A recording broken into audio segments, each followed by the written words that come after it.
Hello, Virgo risings. Welcome to your monthly zodiac reading for the month of October 2025. As always, we are going to pull an overall energy theme. We will pull tarot for each week. We will go over the astrological transits during those weeks. We will pull more clarifying tarot as well as additional oracle guidance. So let's see what this month has in store for you guys.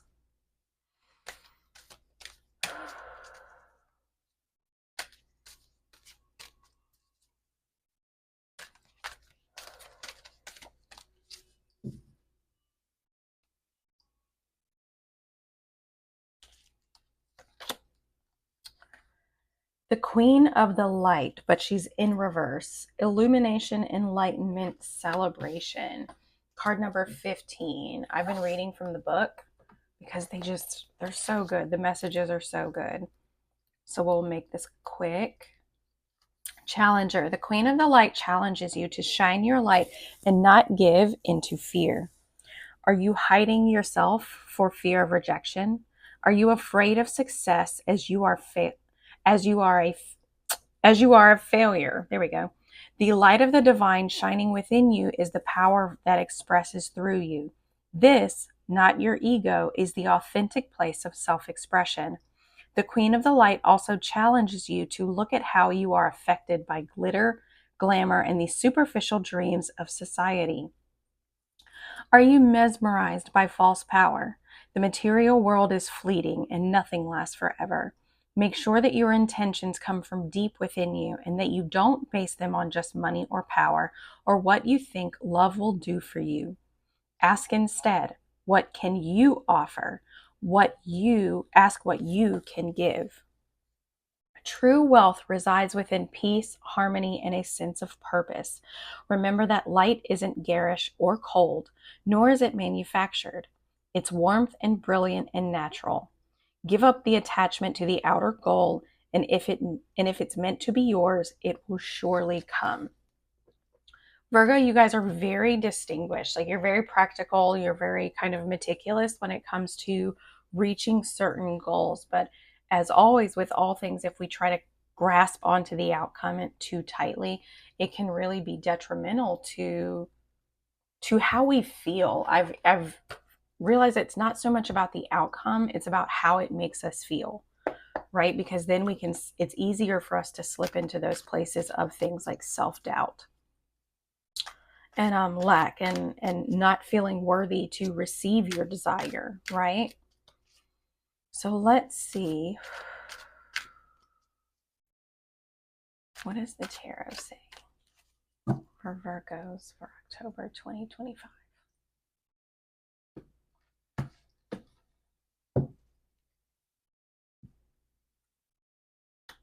The World here in the first week. So here in the first week, we have the World. This represents a new beginning, right? It represents moving through cycles, kind of like you're just stepping up in this new beginning. It can also represent new levels of self-awareness, right?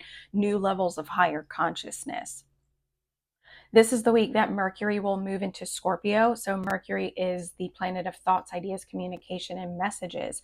And it's moving into the sign of Scorpio, which is very depth driven. For you guys, Scorpio sits in your third house. Mercury is very comfortable in this house because it's one of his natural homes. So when Mercury moves into your third house, you could be receiving these higher levels of self-awareness, right? But it's only going to come from doing the inner work. Scorpio is about depth. It's about asking why. It's about understanding what's going on underneath the surface. But the more we can become aware of that, the more we can understand that, the more we can actually communicate that, the more aware we become, and the more aware we become, the more we expand our own consciousness. We will also receive a full moon in the sign of Aries on October 7th. Aries sits in your 8th house. This is not an easy house to have a transit go through. It is the house of transformation. It is the house of death and rebirth. It is the house of vulnerability and intimacy and shared resources with other people. right? So a full moon within this sign is going to bring up probably a lot of emotions, maybe even a lot of things that maybe we would much rather avoid, things that are very, very uncomfortable. But it also provides the energy to recognize, realize, and ultimately release. And for you guys, that release could really symbolize being able to finally let go of something and move into a brand new beginning. So that's beautiful. Here in the second week, very nice. The Six of Cups direct.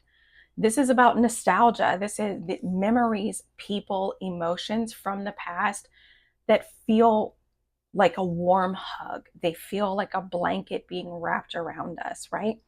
This is when Venus is going to move into Libra on the 13th. Venus is the planet of love, money, beauty, relationships, aesthetic. It's moving into her home sign of Libra. Libra sits in your second house. So that's really, really beautiful. And the second house governs things like self-worth. The second house is also an area that Venus naturally rules. So this is your second house of money, financial investments, self-worth, and value systems, like what it is that we value. And it could be that you thinking back on the past, positive memories and positive emotions can actually help reestablish and rebalance your own value systems. What I love about this is that Libra represents balance. Well, this is a six. Six also represents balance because we have 3 and 3 on each side. It represents balance itself. Let's see, next week, the Five of Swords. Okay, so this can represent challenges. This can represent verbal conflict or verbal change, or things that are said that create change, right? Or create conflict. This is the week on the 21st where we experience the new moon within the sign of Libra. So again, your second house, maybe there's conflicting ideas about value systems. Maybe there are conflicting ideas about finances and how you think about finances.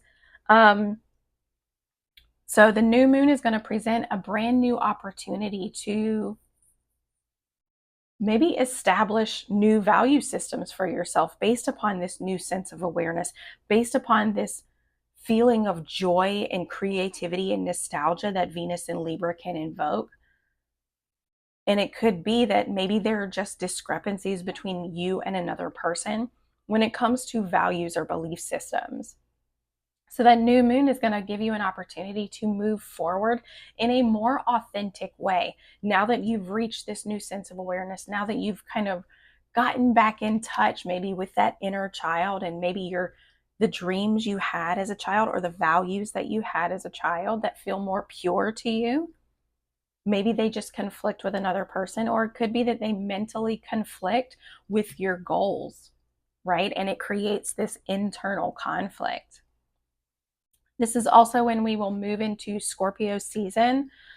Scorpio, anytime we shift into a new season, the themes and qualities of that sign will begin to take center stage. So with Scorpio, this is about death, rebirth, transformation, transforming from the scorpion to the eagle to the phoenix, right? Really going through that metamorphosis that can only come from a deep level of self-awareness and not being afraid to look at the dark. Look into the depths and look into the dark. Here in the last week, we have Mercury moving into Sagittarius. Very nice. The King of Pentacles. The King of Pentacles is grounded. He's secure. He's reached a level where he's very aware of what investments pay off and what don't. Right? He's very conscious about how he spends his time. He's very conscious about how he spends his personal resources. He's very conscious of what he values. And as a result, he's built a very comfortable and luxurious life for himself because he only invests in what he believes is truly valuable. For you guys, Sagittarius sits in the 4th house. This is your house of home. This is your house of emotional foundations and your physical home as well as your internal home, right? So it could be that maybe Maybe some of you are purchasing a new home. That would be very interesting, but it could be just overall that your sense of self, like security within yourself, almost feels very, very comfortable, even to the point of luxurious. Even if maybe you feel like your external circumstances don't reflect that, internally, you feel very comfortable. You're feeling very confident and feeling very luxurious within yourself, which is a beautiful, beautiful thing. Let's see.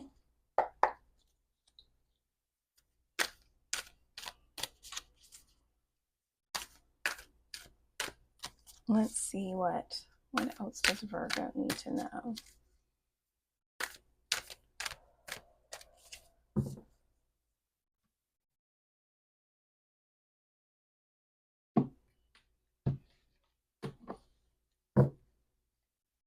Here in the first week, we have the World, the Four of Cups in reverse, and the Three of Cups. So this feels like this new level of awareness, this brand new beginning that the world is presenting for you around the time of the full moon in Aries really feels like you're finally listening to your intuition. You're finally seeing what the divine is trying to show you. You're not actually bored. You're not frustrated with where you're at.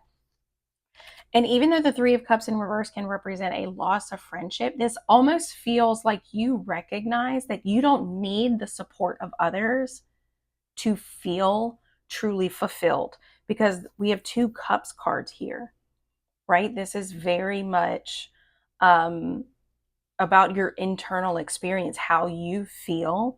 And it could be how you feel about you, right? How you feel about other people closest to you, because the full moon is happening within your eighth house of intimacy and vulnerability. So it could be that you recognize, I don't need the support of others to feel truly happy. I don't need the support of others to feel like my goals mean something. I don't need to experience, I don't need to see the tangible results immediately within the physical world, or I don't need them to see the tangible results within the physical world in order to bring value to what it is that I believe in, if that makes sense. So it really feels like you're stepping into this brand new beginning of who you are, almost like a deeper connection, a much more authentic version of who you are. So that's really, really lovely, but it really does feel like the Saturn, or like Saturn being here. You don't need that support to make it through challenging times. You don't need that support to reaffirm that what you believe in has value. You don't need the support of other people. All the support you need is in your own belief. And it feels like you're finally starting to see and feel that here in this first week. Here in the second week, Strength in reverse, and the Ace of Wands. Beautiful.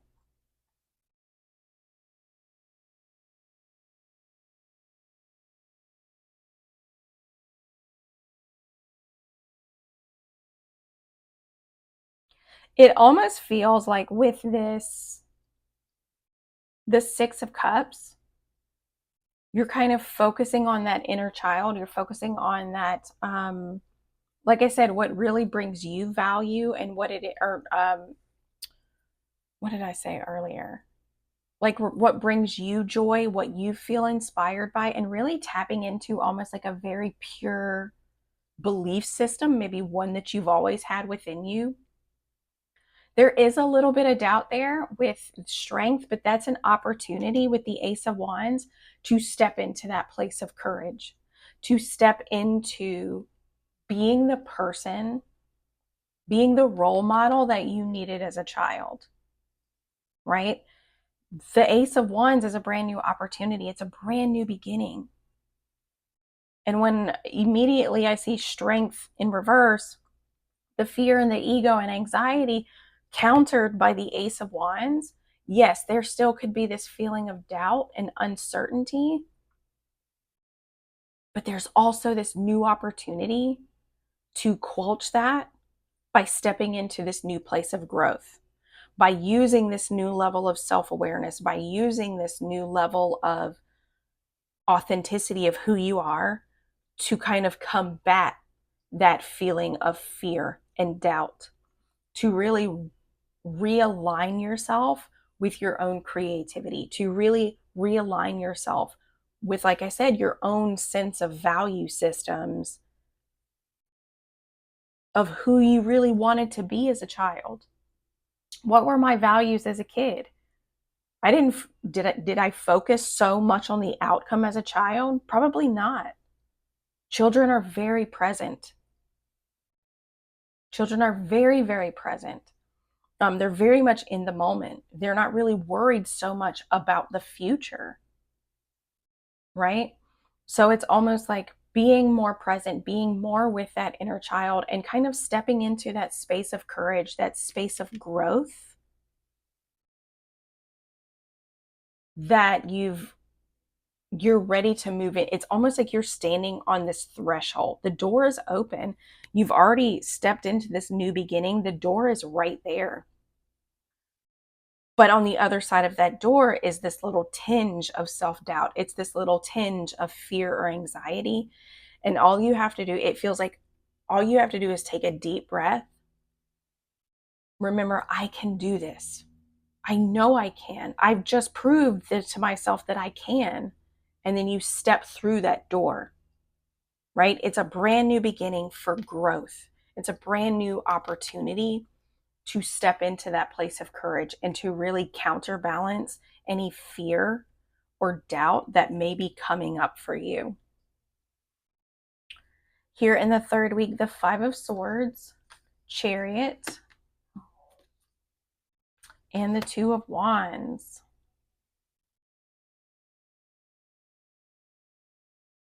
So, interesting. So, like I said, the Five of Swords can represent verbal conflict, right? Verbal arguments with another person. The Chariot is about forward movement, really wanting to take control.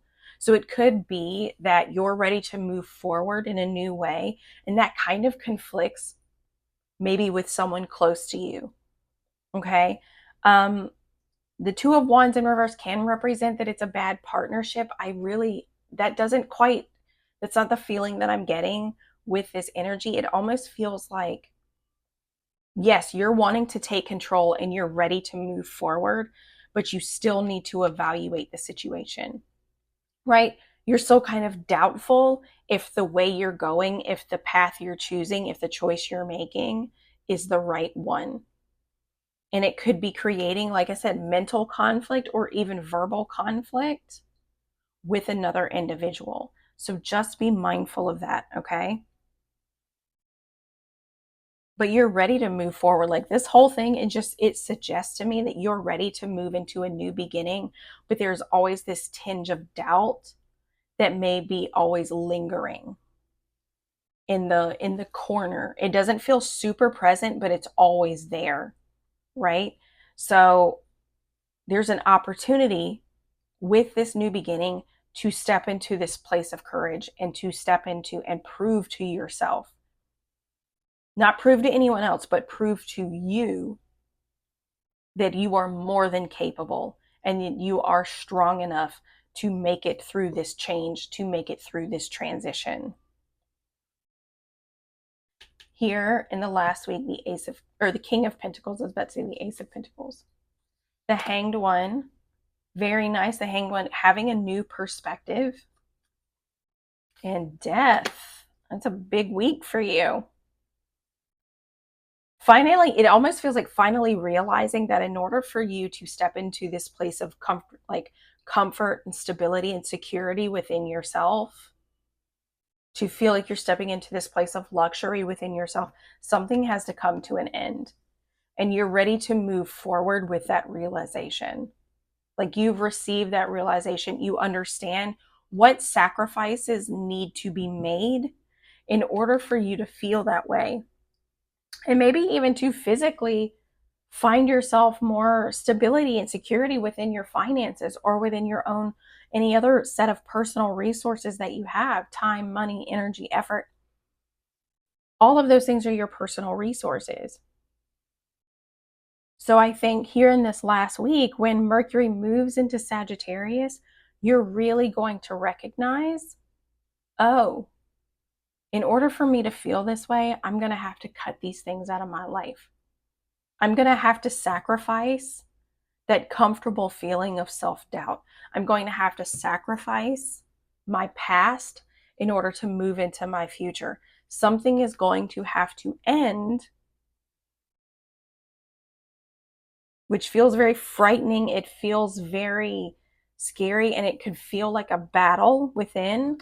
But I'm going to have to sacrifice something in order to achieve this level of security and comfort within myself.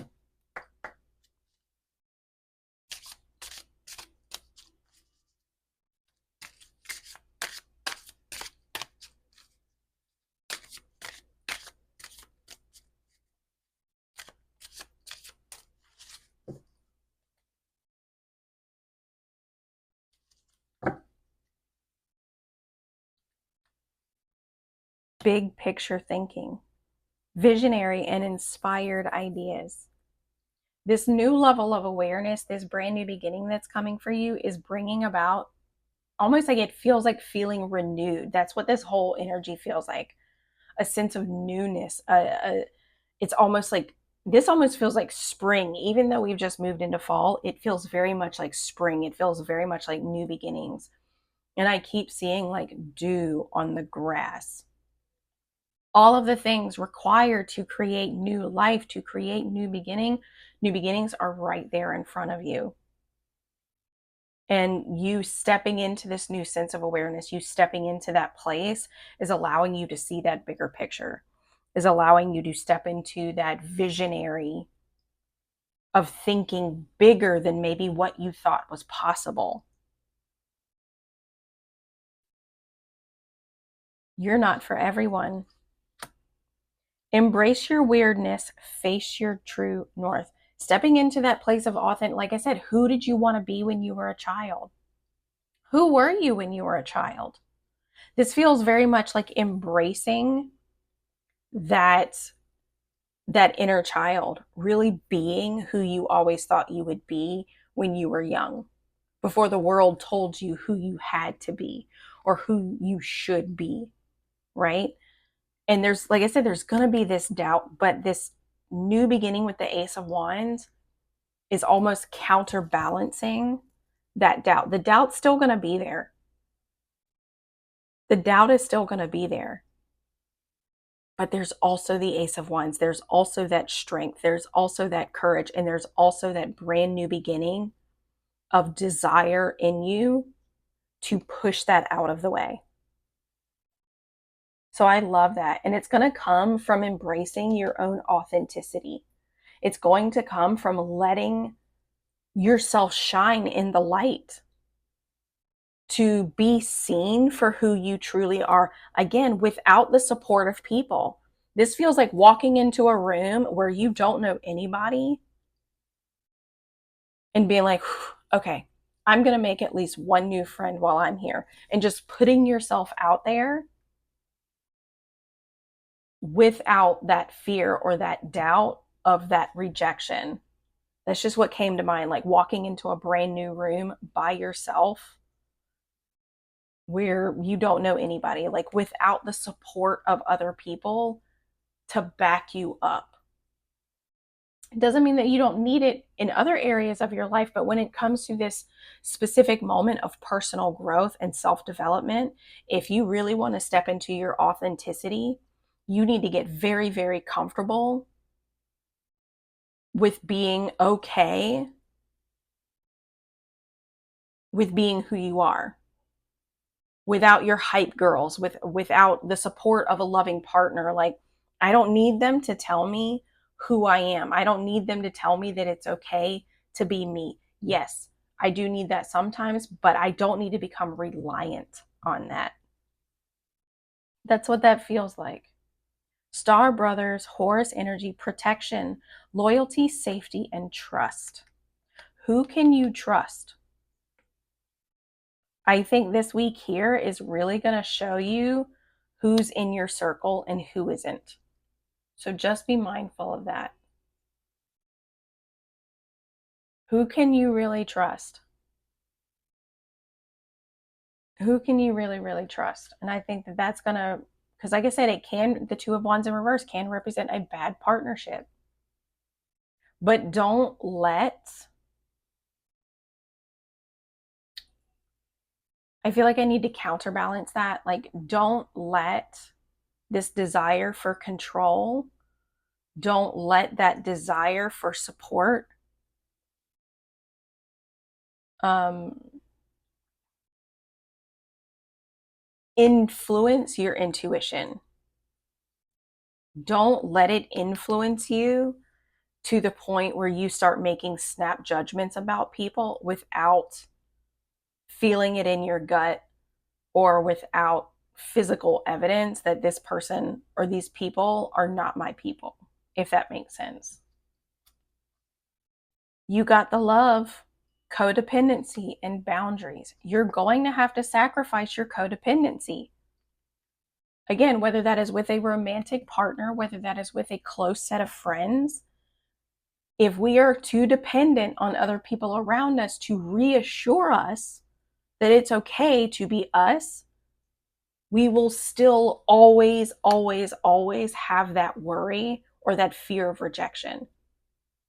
Always. Because at any point in time, they could reject us. And we're in our heads, we're right back to where we were.